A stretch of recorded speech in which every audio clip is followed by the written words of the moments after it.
પૃથ્વી પર. પૃથ્વીનો આકાર કેવો હોય? જો, આ ચિત્ર છે ને? હા, એ પૃથ્વીનું ચિત્ર છે. શેનું? પૃથ્વી ઉપર આપણે બધા રહીએ છીએ. કોણ? માણસો. માણસો રહે ને? આપણું ઘર આ છે ધરતી. આ ધરતી કહેવાય.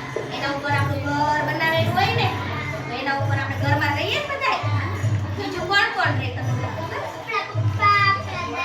ઘરમાં કોણ કોણ રહે?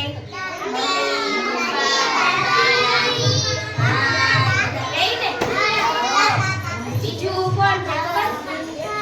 પક્ષીઓ. પક્ષીઓ ઝાડ ઉપર રહે ને, એનો માળો હોય એટલે ઈ પણ પૃથ્વી ઉપર રહે. પછી પ્રાણીઓ. પ્રાણીઓ હોય ને, પ્રાણીઓમાં જંગલમાં રહે. પછી પશુ પક્ષી ઈ બધા હોય ને, ઈ બધાનું ઈ પણ ઘર હોય.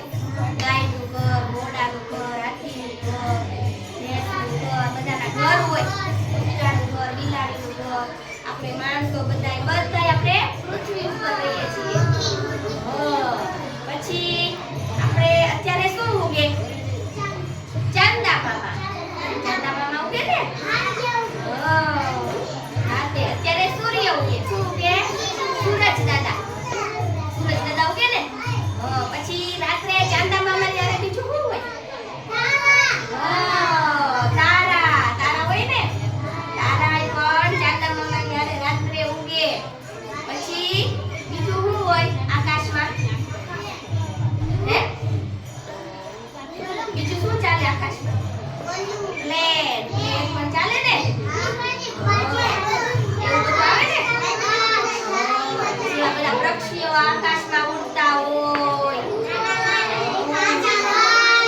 પછી આકાશમાં કલર કેવો હોય? આકાશમાં બ્લુ કલર. બ્લુ કલરના ન હોય? આ વાદળા. વાદળા છે એ બ્લુ કલરના હોય ને? પછી આપણે હવે ચાંદા મામાનું બધા ગીત ગાશું. ચાંદા મામાનું ગીત ગાવું છે બધાને? હે? ચાલો ચાંદા મામાનું ગીત ગાઈએ હો. જો આપણે તમને ચિત્ર બતાવું છું ચાંદા મામાનું. જો ચાંદા મામા છે ને? વાદળા હોય ને, રાત્રે આવે. ચાંદા મામાનું ગીત આપણે ગાઈએ, બરાબર?